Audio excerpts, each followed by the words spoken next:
بسم الله الرحمن الرحيم. اهلا وسهلا بيكم تاني في يلا سيلز فورس. هنكمل رحلتنا مع يلا سيلز فورس تريل ماكس. مش قادر اصدق ان احنا قربنا نخلص رحلتنا مع سيلز فورس اسوشيت سيرتيفيكت وتعلمنا كتير مع بعض. في الفتره اللي فاتت كنا مركزين على الريبورتنج، اتكلمنا فيه ان ديبث المره اللي فاتت. كونكت كل الدوتس دي توجذر للريبورتس والداشبوردز ونراب اب ان شاء الله ريبورتس اند داشبوردز. alright. create reports and dashboard folder. اتفقنا المره اللي فاتت ان ريبورت فولدرز فور اورجانيزيشن، وده كمان بيallow مين اللي have a visibility for what. So imagine trying through Salesforce data to figure out what percentage of opportunities have been closed this year. After a few hundred clicks you would get pretty frustrated وان انت خلاص مش لاقي المعلومه اللي انت بتدور عليها. و there are Salesforce reports و dashboards. Benefit of reports and dashboards ان انت visualize visibility into data، تبدا تتفرج على الداتا. اتكلمنا فيها انها in real time saving، طبعا مش محتاج تقعد تتنطط ما بين multiple objects و multiple records عشان تبدا تدور على المعلومه اللي انت عاوزها. flexibility ان الحياه سهله. with reports and dashboards you can pull data from all your standard and custom objects. your stakeholder reporting needs. مين عاوز منك ايه في الاورجنايزيشن بتاعتك؟ الفي بي اوف سيلز عاوز منك شويه سيلز ريليتد ريبورتس. الفي بي اوف ماركتنج محتاج منك شويه ماركتنج ريليتد ريبورتس بيزد على الريتنج اوف هوت اور وورم اور انيوال ريفينيو اوفر $2 مليون. كل واحد بيبقى له سبيسيفيك ريكويرمنتس عاوز يطلبها منك من خلال الداتا اللي موجوده جوه سيلز فورس. طيب، فيلا بينا ننط ونبدا نعمل شويه ريبورتس دي. فهدخل هنا على ريبورت واقول له سيف اند كلوز. متشكرين جدا. اعمل واحد بقى جديد. هنا انا عندي اورج هنا ريبورتس وداشبورد، ودي اللي احنا فاتحينها مع بعض. طيب ابدا اعمل ريبورتس نيو فولدر. هاجي اعمل منين نيو فولدر؟ هبدا من هنا نيو فولدر. عاوز يسمي ايه الفولدر ده؟ جلوبال سيلز ريبورتس. فهنبدا نركز دلوقتي على السيلز. ادي فولدر، عرفنا الفولدر. طيب ريبيت نفس الكلام، ان انا عاوز اعمل ايه؟ under the global sales folder انا عاوز اعرف الثلاثه فولدرز دول. فجوه الفولدر انا هعرف فولدر تاني، واحد اسمه admin والتاني اسمه marketing والتالت اسمه adoption. تمام، يبقى كده عرفنا الفولدرز جوه Salesforce Report. نفس القصه ان احنا لو عاوزين نروح على داشبوردز ونعمل فولدرز، هجو على نيو فولدر من هنا واقول ان انا عاوز اعرف واحد اسمه Global Sales Dashboards.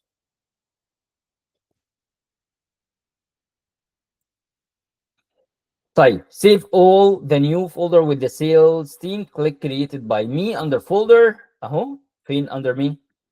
created by me، ده ال created under me. وان انا عاوز اعمل share. click arrow to the right of the global sales dashboard folder. اتفقنا ان هو ده كده انا ما فيش حد له اكسس على البتاع ده غيري. طيب عشان ابدا اخليه اشيره مع ناس، يعني هتلاقي ان هو باسم بس هو اللي عنده مانج. عشان ابدا اشيره هعمل ايه؟ محتاج اعمل شير. طب الشير ده بيشتغل مع ايه؟ اتفقنا ان انا يا اما اشيره مع يوزر، يا اما مع رول في الرول هيراركي، يا اما رول اند سبوردينيتس والناس اللي تحته، يا اما بابليك جروب انا مجمع فيه مجموعه من الرولز او مجموعه من الناس. هنا عاوز مني ان انا رولز اند سبوردينيتس. طب عاوز اشيره مع مين؟ مع تشانل سيلز تيم. فهاجي هنا اهو تشانل سيلز تيم واقول له شير.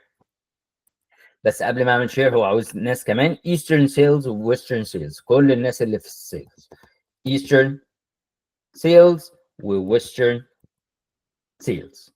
طيب بعد كده لازم ادوس شير، فيبدا يشير تحت كده. كلهم ليهم فيو، يس عاوز كلهم يبقى لهم فيو اكسس. و كليك دان. كليك ذا ريبورت تاب اند كليك كرييتد باي مي، وجو برضو على الجلوبال سيلز واعمل نفس القصه. فهروح على ريبورتس واقول created by me، وهروح على الجلوبال سيلز ريبورت واقول له نفس القصه شير، وهقول له هنا مع مش يوزر، انا عاوز مع رولز اند سبوردينيتس، وعاوز اقول له سيلز كانت اسمها channel sales team. يب، وعاوز الايسترن وعاوز الويسترن. تمام، وبعديها اقول له share done and we did the job. very fine. كله تمام. folder structure كلها مكان organize فيها data we can control security، وبالتالي مين اللي بيعرف يأكسس الكلام ده؟ باسم who created this folder، والناس اللي احنا عملنا له share they can only view the reports in there based on the permission we give. Perfect. We done the first unit. Next one. Create simple custom report. جو للسيت اب. قلنا عشان اعرف كاستم ريبورت انا محتاج اروح بقى على السيت اب واقول له هنا كاستم ريبورت او ريبورت تايب، يعني دول الريبورت تايبس اللي عندي. طيب هو هنا لا عاوزني اعمل ايه؟ اجو لليوزرز واديت ماي يوزر نيم تو سي او. ماشي، هروح اعمل الكلام ده. طبعا ممكن اروح من هنا users زي ما اتفقنا، او ممكن لو عندك Salesforce Inspector you can jump to it and go in there say details gonna open، هتفتح نفس المنظر. طيب هو عاوزني اخلي الرول بتاعي سي او، عاوز يخليني البيج بوس، فهاجي هنا واقول له خليني سي او. ماشي. بعديها عاوزني اعمل inline editing جوه الاوبورتيونيتيز. ليه؟ عاوز يخلي كل الاوبورتيونيتيز بتاعتي موجوده فين؟ فعاوزني اروح على الاوبورتيونيتيز واعلم عليهم كلهم واروح على البنسل ايكون واسلكت ذا تشيك بوكس تو ابديت ذا 31st. عاوزني اعمل ايه؟ ايه الابديت اللي بالظبط عاوزني اعمله؟ all opportunities check box ماشي. if you don't see ماشي. with all opportunities roll over close it and click the pencil type today's date. فعاوزني اغير كل الكلوز ديت يبقى today's date. فهاجي هنا اهو اروح على الاوبورتيونيتيز، الكلام ده عاوزها ل all opportunities، فهاجي على الليست فيو هنا اقول له خليها all opportunities. عاوزني اسلكت all واروح على close date واقول له غير لي الديت النهارده 2025 والنهارده 5 ابريل. فهاجي كده واقول له 5 of April، هقول له ابديتهم كلهم، فهتلاقي علم عليهم كلهم واقول له ابلاي. بعد ما اعمل كده هقول له ايه؟ سيف. فكده انا رحت غيرت انلاين اديت على الليست فيو لكل الاوبورتيونيتيز، خليتهم كلهم 5 of April. طيب بعديها اروح على السامري ريبورت، هروح اعرف نيو ريبورت بيزد على الاوبورتيونيتيز، فاروح على الاوبورتيونيتيز هنا واقول له نيو ريبورت واقول له بيزد على الاوبورتيونيتيز ستارت ريبورت. عاوزني اعمل ايه في الكلام ده؟ بيراجع بقى ايه الحاجات اللي احنا خلاص we already we know everything about reporting now. دي الفيلدز اللي available في الريبورت تايب ده الاوتلاين، كل الفيلدز اللي انت ينفع تظهرها، والجروبنج عندك الفلترز، ابديت البريفيو، ده الهيدر، كل الكلام الحلو ده. طيب ابديت البريفيو اوتوماتيكلي، طبعا هنا عشان لما اغير اي حاجه ترفلكت على طول. عاوزني بعد كده اروح in the preview click arrow next to opportunity owner واقول له group rows by this field. فاحنا اتعلمنا المره اللي فاتت ان انا ممكن اروح هنا واقول له الاونر حطه لي، بس هو هنا بيعلمك طريقه جديده ان انت ممكن تيجي من هنا وتقول له ايه؟ group rows by this field، فهتلاقي هو باي ديفولت قام ايه؟ حطه. طيب click filter current FQ filters، هنا current FQ معموله على كلوز ديت. وسنس ان احنا لو تفتكروا زمان قبل ما نعمل الاونلاين اديتنج ده ما كانش في اي حاجه في الفيسكال يير دي، لان كان التاريخ 2023، بس دلوقتي بقى ايه؟ بيجيب لي كل اللي انا عاوزه، وعاوز اخلي الستاتس ايكوالز اوبن ابلاي. تمام. روح على الاوتلاين وشيل بقى الرول الفيزيكال بيريود، فهاجي هنا الرول، مش عاوز الفيزيكال بيريود، مش عاوز الريفينيو الايج، الريفينيو الايج، مش عاوز date next step، مش عاوز lead source of type. ماشي، عملنا له كل اللي نفسه فيه. add a summary field click arrow next to الاماونت، فهاجي هنا على الاماونت وادوس هنا واقول له ايه؟ summarize. عاوز يسمرايز بايه؟ بالسم، فهاجي هنا على السم، فيجي هنا هيوريني ان السم ده ينفع كمان على فكره تضيف كذا واحد، هو مش طالبهم، بس يعني لو عاوز تعرف مين الماكسيموم هتلاقي مطلع لك هنا السم ومطلع لك الماكسيموم، بس طبعا عشان افاليديت انا بس حبيت ايه؟ اوريك. طيب سيف اند ران وسيفه از opportunity باي ريبس، فسيف اند ران وهنسميه الاوبورتيونيتي باي ريب. click the report unique name text box or write report description، ده report description. اهو، وعاوزني احطه في الفولدر اللي انا created by me global sales report. جوه global sales report and click select folder. عاوز احطه على الروت. تمام التمام. حد عنده اي اسئله يا شباب؟ كله تمام. يبقى احنا كده so far كل اللي احنا عملناه، عملنا شويه فولدرز وعملنا simple report على الاوبورتيونيتي، وتعرفنا ازاي نجروب وازاي نغير الاوتلاين وازاي نغير الفلترز، وعملنا انلاين editing، عملنا شويه حاجات لطيفه. طيب هو معترض ليه؟ the opportunities by report still contains some of the fields that need to be removed. ماشي.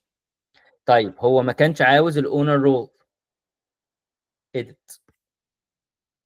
مفيش اونر رول. fiscal period و expected revenue مفيش الكلام ده. age و created date اهو created date بيعجبني دقة تريل هيد. تمام. I hope ان انا ما شلتش واحد بالغلط مكان. حلو الكلام. عظيم عظيم. ان شاء الله نباس this verification. Perfect. We made it for the second unit. بعد كده عاوزني اعمل ايه؟ عاوز افلتر الريبورتس. ف create new account report. فهجو هنا بقى على الريبورتس وهقول له new report. النيو ريبورت ده بيزد على الاكونتس، فهاجي هنا اقول له accounts واقول له start report، وبعديها update preview automatically. دي بقى حاجات ستاندرد خلاص، اول ما ندخل هو باي ديفولت بقى بيعملها، فده حاجه حلوه. click filters, click show me and all accounts. filters show me not my accounts, I need all accounts، وهقول له apply. وبعديها على created date هقول له ايه؟ all time. دول الستاندرد فلترز. فالكرييتد ديت هسيبه زي ما هو، بس بدل ما اقول له رينج هقول له all time. وبعد كده عاوزني اعمل ايه؟ هروح على الاوتلاين واشيل last activity و last modified date. last activity و last modified date. وبعديها click الفيلدز to expand. عاوزني اعمل ايه؟ double click on annual revenue to add it to the report. ده another طريقه. فانا ممكن اجي هنا واقول له annual revenue، بس هو عاوز يوريك حاجه جديده، ان انت تيجي هنا وتقول له ايه؟ annual revenue والدبل كليك المفروض انها تروح. راحت اهي. تمام. click and drag annual revenue so place between account name والbilling state. ما بين account name والbilling state. حلو الكلام. طيب بعد كده عاوز ان اعمل filter based على التايب. search for type and add it to the filter. متشكرين. من هنا هاجي اقول له هنا انا عاوز type، وبيزد على التايب اقول له contains. ده اللي كان قايله contains ايه؟ customer. حلو الكلام. طيب عملنا الفلتر. بعديها عاوز اريبيت ان انا اعمل additional 3 filters based على ايه؟ billing state والprovince. so الbilling state والprovince عاوز يبقى فيها ايه؟ هو هنا عاوز يوريك different operators. فتعرفنا على الكونتينز. المره دي بنتكلم على الايكوالز وايه الفاليوز، وكمان اتس مالتي. فعاوز عاوز يوريك ان انت لو عاوز كذا مالتي سيلكشن هنا في البيلنج ستيت اهو، هقول له تي اكس كاما وادي له كل الفاليوز. بعديها عاوز اروح على الريتنج، فهقول له ابلاي، وهاجي هنا على الريتنج واقول له هنا بيك ليست، وبالتالي اتس هوت اور warm. فهاجي اهو. اخر حاجه ان الانيوال ريفينيو greater or equal، فهاجي هنا على الانيوال ريفينيو واقول له ايه؟ greater than or equal. greater than or equal ايه؟ الفاليو ده.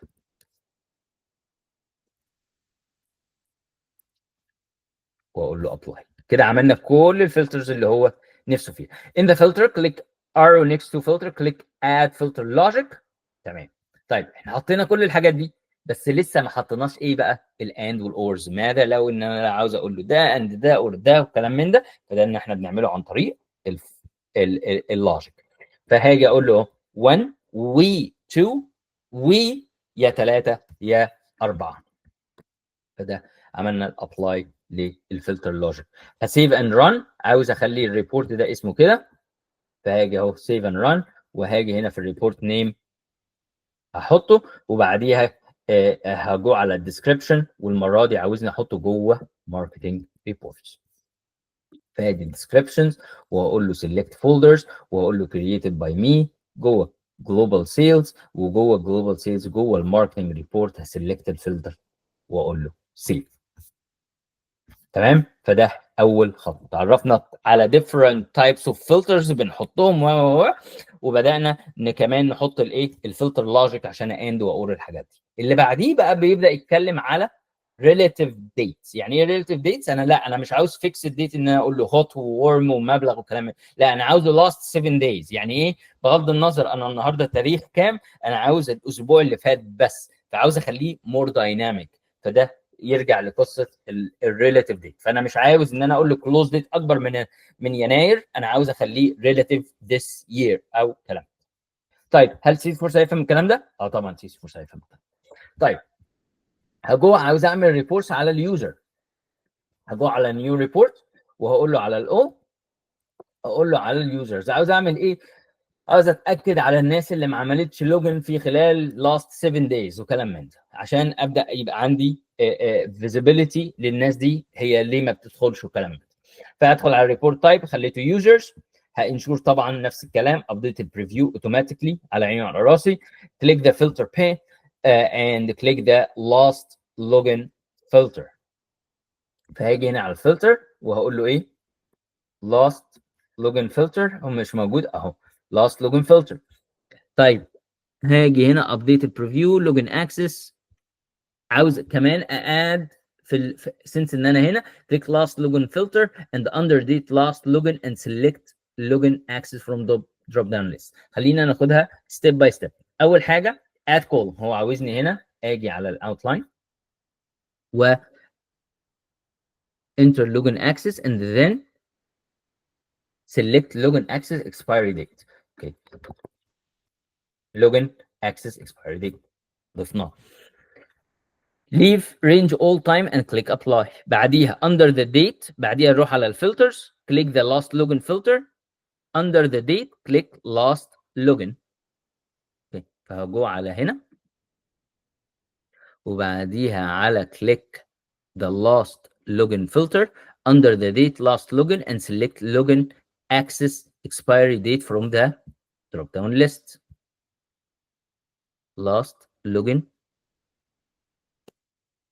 expiry date login access expiry date from the drop down list. leave range as all time، ده خليه زي ما هو. ماشي، بعديها ايه؟ بعديها عاوز leave range all time in add filter، عاوز اضيف بقى كمان اللاست لوجن، بس عاوز اقول له بقى المره دي last 7 days. فهاجي هنا على اللاست لوجن وهاجي هنا بدل الاوبريتور هنا المره دي عاوز اقول له ايه؟ not equal to، مش بس هنا ايه؟ ان انا يا اما فاليو يا اما فيلد، وهنا يا اما احط سبيسيفيك ديتس يا اما احط ريلاتيف ديت. فهبدا احط الريلاتيف ديت. لما بحط ريلاتيف ديت بيجي يقول لي بقى دي الاوبشنز بتاعتك لاست ويك next 30 days and so on. هو عاوزني اخليها last 7 days وهابلاي. فكده جاب لي كل الفلترز اللي هو عاوزها. كل اللي احنا حبينا نوريه ان احنا الفلترز مش عباره عن جاست اكبر واصغر كلام من ده، you can كمان make it relative. هسيف اند ران واسمي الريبورت وده الديسكربشن بتاعه، وعاوز احطه المره دي في الادوبشن فولدر. فهاجي هنا على created by me، هجو على هذا الفولدر وهحطه جوه الادوبشن فولدر وهقول له سيف. عظمه الكلام، ان شاء الله نكون got all the steps right. حد عنده اي اسئله؟ كله تمام؟ تمام. alright، ان شاء الله if we got it right we got this unit right. ايه اللي بعد؟ group and categorize your data.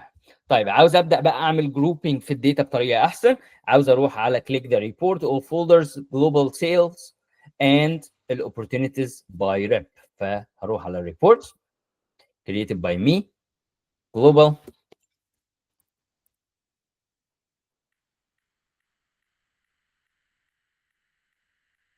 all folders global sales reports و opportunities by rep. ده الريبورت اللي احنا لسه عاملينه. طيب click the arrow next to opportunities by rep and select edit. ماشي. ensure the opportunity owner column is grouped by row. هedit بقى وادي الاوبورتيونيتي اونر. تمام. note if the number in next opportunity name the column is grouped if not وخلينا نعمل. ماشي. هو عندنا in the preview click the arrow next to close date and select group by column this field. عاوز كمان by بعد الاوبورتيونيتي اونر عاوز كمان الكلوز ديت. I am reading it right. طيب وعاوز جنب at the bottom of the preview so in the preview pane next to close date and select the group column by this field. خلاص it's already done. Click the arrow in the close date summary row. However hover over group date by and then select calendar month. فانا مش عاوز كل close date.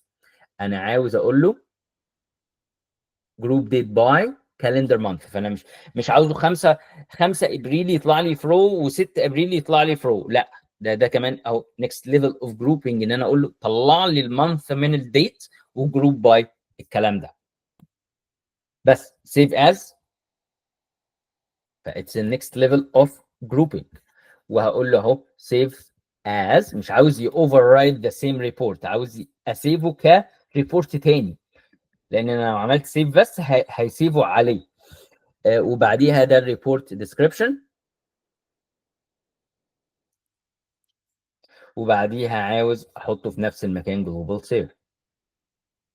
حلو الكلام.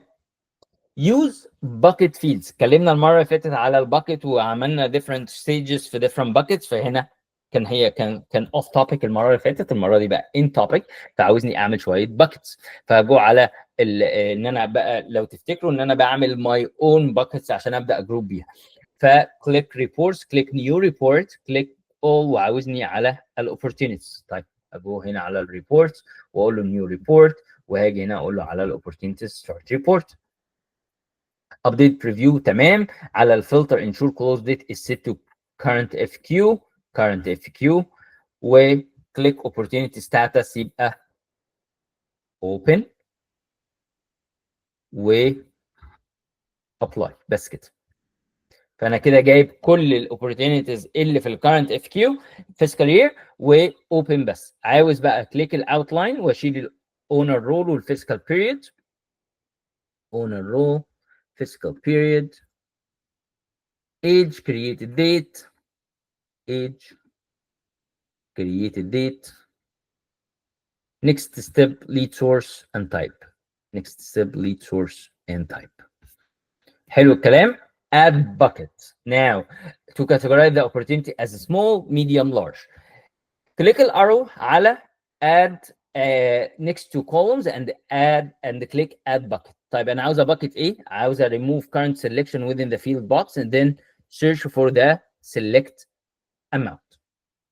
طيب in the outline خليني هنا اهو في الاوتلاين هاجي هنا اهو واقول له add bucket column. عايزينكم بقى تمام.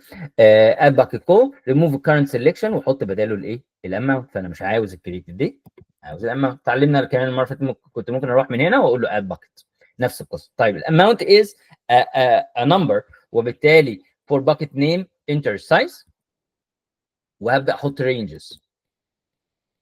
طيب الرينج اصغر من 50,000 يبقى smaller than 50 grand هخليهم ايه؟ small. طيب اكبر من 50,000 ل 100,000 هخليهم ميديوم. فهو اكبر من ال 50,000 بس انا ده كان اللي هو المفتوح بقى اكبر من 50,000 to 100,000 تمام وهسميه ايه؟ ميديوم. طيب اكبر من ال 100,000 المره دي هسميه ايه؟ لارج. واقول له ايه؟ treat empty values in the report as zeros. بس هكليك apply عرفنا اتعرفنا كمان على ما هو الباكت. هو باي ديفولت حطه لي هنا، هو اكيد عاوز يجروب باي بي. فان ذا بريفيو pane next to opportunity owner and select group by this field. طيب فهاجي هنا اهو على الاوبورتيونيتي هنا السايز، فهجروب باي سمول ميديوم لارج، و in the preview click arrow next to stage and select group by. فهو عاوزني هنا next to opportunity owner، عاوز الاوبورتيونيتي owner add group rows، وعاوز كمان على الستيج. طلباته كتير. group row by this field. فكده عرفت على ده على ده وكمان على السايز. فانا بس عشان ارتب، فهو كان السايز اخر واحد عشان هو بيزعل مني بعد شويه. حلو الكلام. سيف اند ران ونسميه بايبلاين ماتريكس. فتعرفنا على كذا حاجه، تعرفنا على الباكتنج، وتعرفنا كمان على ان انا ممكن اجروب باي مش بالمنث كله، على حته من المنث. طيب سيف، سميته اهو اف كيو، الديسكربشن اهو، واحطه في الجلوبال سيلز ريبورت. سيلكت فولدر جلوبال سيلز ريبورت، سيلكت فولدر، سيف. فيريفاي. حد عنده اي اسئله يا شباب؟ خلاص بقينا بروفيشنالز دلوقتي، ريبورتنج وداشبوردز ان شاء الله. ده ان شاء الله هيفيدنا في السيلز فورس اسوشيت، وكمان هيفيدنا في السيلز فورس ادمن، انه ده طبعا كومن ما بين الايه التو سيرتيفيكتس. طيب the opportunity by rep close month summary format is not matrix. طيب انا عاوز ارجع بقى للclose opportunities by rep and close month، فهرجع هنا على الريبورتس and close month وارجع. هو عاوزه ماتريكس، ده معناه ان انا كنت محتاج اجروب حاجات باي كولومز وحاجات باي روز.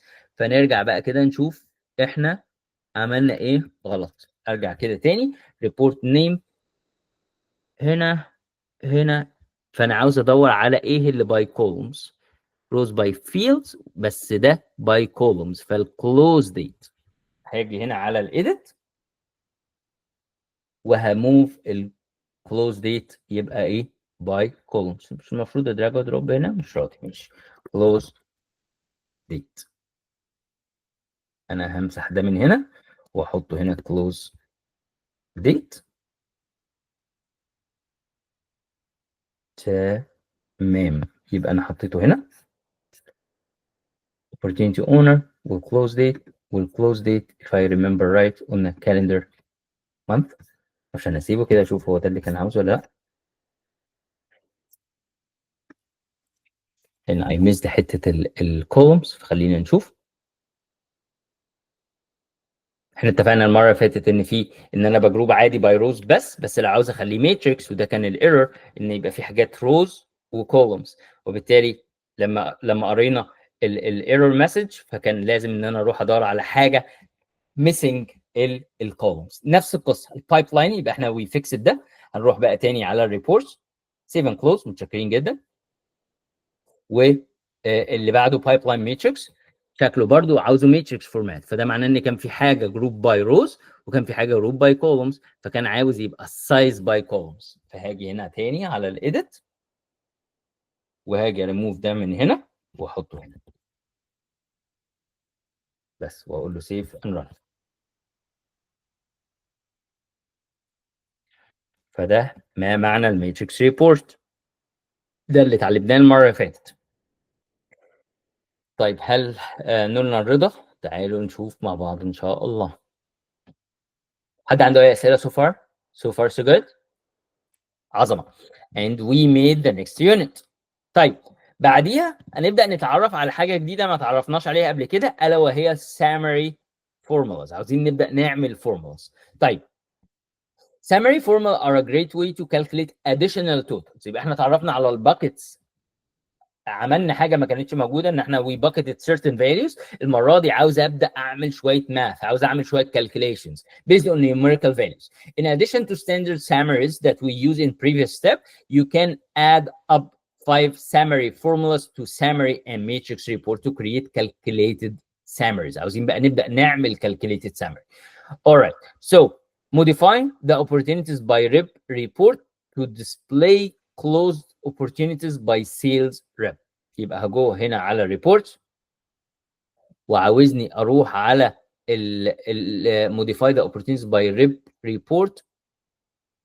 اوكي، ادي الاوبورتيونيتيز باي ريب ريبورت، وهاجي على click the arrow next to opportunity by rep report, click edit, click the filter and go على الاوبورتيونيتي status واقول له closed. فهاجي هنا على الايديت وهاجي هنا على الاوبورتيونيتي status هخليها closed. ده اللي هو عاوزني اعمله. طيب بعديها add custom summary formula, click outline pane وخليني هنا add summary formula. ف add summary formula. طيب ده بقى يطلع لي نيو انترفيس اول مره نشوف اهو، ان انا ابدا اعمل شويه فورمولاز بيزد على الانفورميشن اللي موجوده عندي. طيب هسميه ايه؟ اتس نيو فيلد، زي الباكت لما عرفنا نيو فيلد. هسميه وين ريت، والديسكربشن بتاعه ratio of 1 and 2 closed opportunity. ادي الديسكربشن بتاعه. هعرف له داتا تايب لان ده نيو فيلد فلازم يبقى له داتا تايب، فهو percent and it's 2. with the field tab selected enter a 1. فهاجي هنا اهو واقول له 1. ادي ال 1.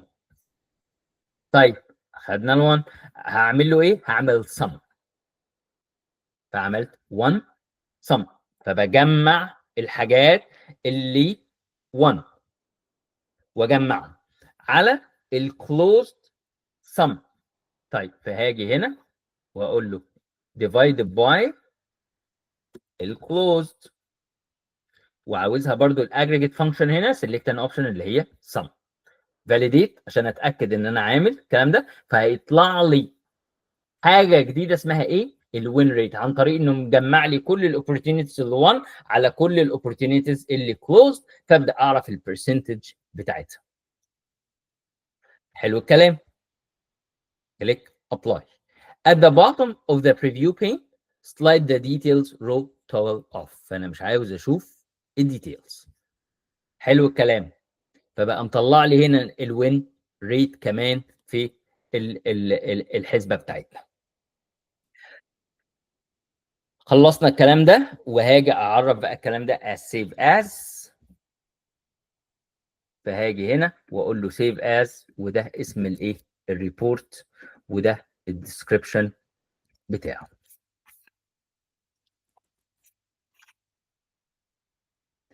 وهعرفه في نفس المكان واقول له save and run. حلو الكلام. طيب ايه كمان محتاجين نعمل؟ فيطلع لنا الوين ريت منظر مختلف. I hope couldn't find the report named sales rep win rate. edit. خليني بقى اتاكد انا عرفته مظبوط ولا لا. sales rep win rates. I missed S. حلو الكلام. هقول له let's validate. فكل اللي احنا عملناه دلوقتي ان احنا عرفنا حاجه جديده اسمها win rate. هو هنا حطه ككولوم فطلع هنا، انا هناك حطه حاجه ثانيه. خلينا نشوف هي validate ولا لا. يس، كان المين بيربس ان انا ابدا اعمل النيو فورمولا. تمام. مانج ريبورت داتا. خلاص حطينا كل الريبورتس، اتفرجنا عليها وتعرفنا ازاي نجروب وازاي نعمل فورمولاز وازاي نباكت وازاي نفلتر وكل الكلام حلو. عاوزين بقى نبدا نكسبورت الداتا دي، عاوز اطلعها كاكسل شيت. اعمل الكلام ده ازاي؟ فعاوزني اروح على ريبورت وابدا اعمل له اكسبورت. طيب كليك ذا ريبورت، كليك ذا users not logged in the last 7 days. ده الريبورت اللي احنا لسه عاملينه مع بعض. here we go. وعاوز اقول له ايه؟ اكسبورت. فهاجي هنا واقول له ايه؟ اكسبورت. اكسبورت ممكن يطلعه فورماتد بالمنظر اللي فوق اللي في الهيدر وكلام من ده، ممكن اقول له لا انا عاوز بس بيور داتا. لو انت عاوز تستعمله في اي حاجه بعد كده، فهقول له ان انا عاوز اطلعه ايه؟ اكسبورت. عاوز الديتيلز اونلي، عاوزه كوما ديليميتد، عاوزه سي اس في، وعاوزه ايسو 8859. بس انا مش عاوزه سي اس في، مش عاوزه اكسل. تمام. وهقول له اكسبورت. هتلاقي ايه؟ انه عمل لك داونلود للريبورت. سيف ذا فايل از سميه باللي انت عاوزه. verify and we made it. last one which is visualize. خلاص اتعرفنا على الريبورتس، ناقص بقى ان احنا نحط الكلام ده في داشبورد. هنعمل الكلام ده ازاي؟ click when it comes to report and analyzing endless data وكل الكلام الحلو ده. let's see charts in your action. your CEO is so impressed بكل الشغل اللي انت عملته and it's time for add a vertical bar chart to compare sales rep win rates. اوكي، فهرجع هنا على الريبورت sales rep win rates. حلو الكلام، وبعديها add chart. طيب عاوزني اد تشارت ازاي؟ حاطين اهو التشارت، هو عاوز كليك كولومز تو تشينج ذا ديسبلاي تو فيرتيكال بار تشارت. هنا از هوريزونتال، فانا هاجي هنا واقول له لا انا عاوزه ايه؟ فيرتيكال، فيقوم قلبه لي وهسيف على كده. هو كده مبسوط. انا هنا كنت في الايديت، فهو عاوزني الكلام ده محطوط والكلام ده زي الفل متسيف على كده. طيب بعديها هروح على الداشبوردز، كليك نيو داشبورد وهسلكت النيم يبقى جلوبال سيلز داشبورد. فاروح هنا على الداشبورد واقول له نيو داشبورد، وجوه النيو داشبورد ادي النيم بتاعه and select الفولدر يبقى جوه جلوبال سيلز. نفس القصه سيلز هنا، واقول له created by me وهقول له جلوبال سيلز ريبورت وهقول له create. طيب عشان اتفقنا المره اللي فاتت عشان اخلي الداشبورد بقى عباره عن مجموعه من الريبورتس وينفع even use the same report multiple times، فعاوزني هنا واقول له enter opportunities by rep. فهاجي هنا على ده واقول له opportunities by rep. خدها copy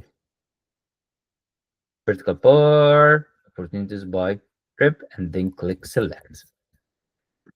عشان انا عامل ريبورتس كتيره هنا فاقول له اهو واقول له سيلكت. طيب عاوزني سيلكته ازاي؟ عاوزني بس اديسبلاي از ميتريك، عاوز يبين النمبر، فهقول له اهو ديسبلاي باي ميتريك. حلو الكلام. ensure measure is set to sum، فيجي هنا اتاكد ان هو مجمع الارقام. حلو الكلام. display units is shortened and display units shortened number. تمام، فهنا مش عاوز اشوف الرقم الكبير. وكمان انا ينفع اغير رينجز، يعني شايف انه اخضر هنا ده معناه انه من الرينج الفلاني للرينج الفلاني وكل الكلام. كل دي اتريبيوتس زياده ممكن تحطها لو انت عاوز تكونفيجر المنظر ده. فانشور انه ده والشورت in the segment range replace the default value of 33 للمنظر ده، لان احنا طبعا هنا بنتكلم in millions، فانا مش عاوز ان الرينج يبدا من 33، انا عاوز يبدا من whatever مليون. that's 1 million and replaces السبعه ال 67 بال 3 مليون. احسن حاجه كوبي وبيست عشان ما اغلطش في ايه؟ في زيرو ويبدا يقفش عليه. طيب عاوزني اعمل اي حاجه تاني؟ حلو الكلام. complete the text areas، التايتل يبقى المنظر ده او نسميه، يبقى التايتل عاوزني اهو احطه توتال، والفوتر هحطه المنظر ده، وادي الفوتر وهقول له ابديت على كده. تمام. فبعد ما كان اخضر لان طبعا كنا بنتكلم من 33 لحاجه و60، بقينا في الرينج بتاعه اللي هو من مليون ل 3 مليون، فسنس ان انا اي ام 2 بوينت فخلاني في الامبر او الاورنج. طيب click add drag the metric component to the right of the ops by rep vertical bar chart وكليك save. فده معناه ان هو كان متوقع مني او I missed part هنا، ان هو كان عاوزني احط الاوبورتونيتيز باي ريب. قلنا ينفع نستعمل نفس الريبورت مرتين، وهنا عاوزني as vertical bar chart وعاوز ان ده يبقى على يمين ده اللي هو كده هو متخيل. add opportunities by rep metric component click widget تاني ده اللي احنا عملناه كل الكلام الحلو ده وكليك سيف. ماشي. بعد كده عاوزني ايه؟ add كمان chart or table in the report search bar. خليني ادور على sales rep win rate، فهاد واحد كمان وهقول له هات لي الوين ريت وهقول له select. عاوزني احطه كايه؟ select lightning table، فهاجي هنا واقول له انا عاوزه بقى اتفرج عليه ديتيلد. عاوز الاكونت نيم والستيج والبروبابيلتي. اكونت نيم مش عاوز ده ومش عاوز ده، والprobability. Note the opportunity name and the amount should be only remaining columns. The opportunity name والamount. اوكي. هو كل الكلام ده عاوزني اشيله. اوكي. opportunity name والamount، انا شلت كل حاجه. اوكي.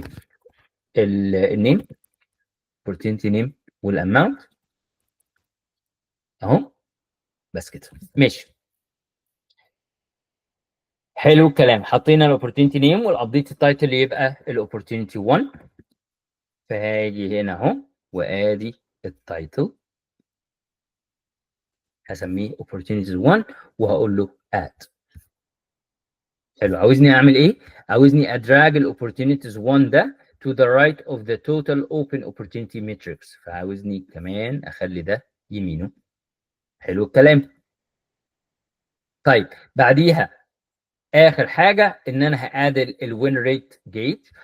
فكليك ده واجي هنا add وهقول له هنا كليك البتاع ده وهقول له سيلكت لي الكلام ده وعاوزني اخليه gauge component. فهاجي هنا على ده ونفس القصه هيبقى له رينجز. انا كمان leave the segment ranges as is. مش عاوزني اغير الارقام دي بس ممكن كمان اتحكم في الاحمر والاخضر وكلام من ده، بس هو قال لي سيبها زي ما هي. change the measure to win rate. انهي رقم هو اللي هيبدا يوريني؟ فانا هاجي هنا بدل ما اقول له على الاماونت انا ممكن اغير الرقم اللي انا بتفرج عليه، وده الوين ريت ده اللي احنا حسبناه مع بعض في الفورمولا اللي فاتت.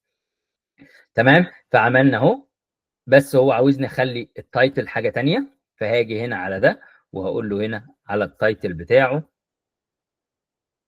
كده، وهاجي على الثاني اقول له الفوتر اهو، واقول له اد. حلو. عاوزني اخد الكلام ده واخليه برده على اليمين.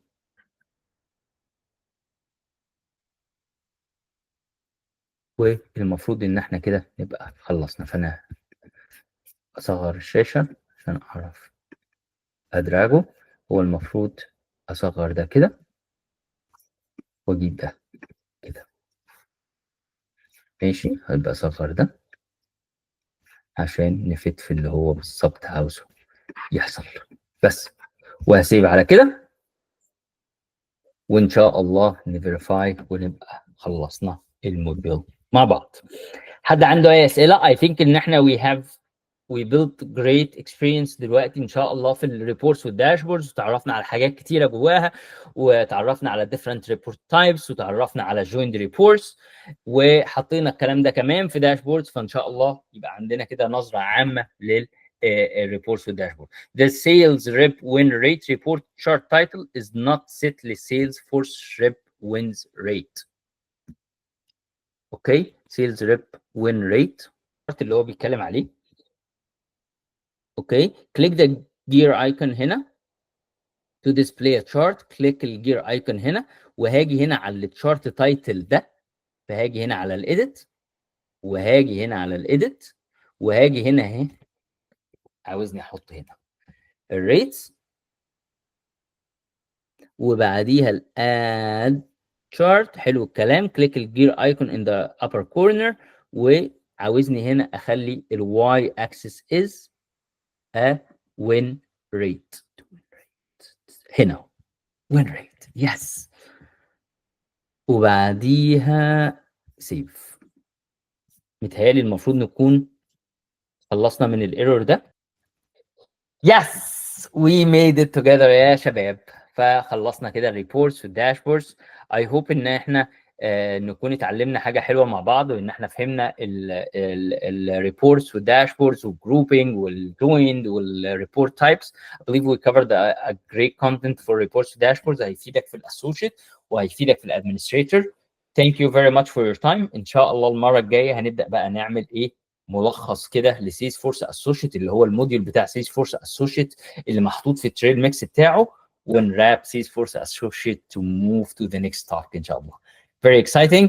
Thank you very much. متشكر جدا على وقتكم ونشوفكم المرة الجاية. يلا سلام عليكم.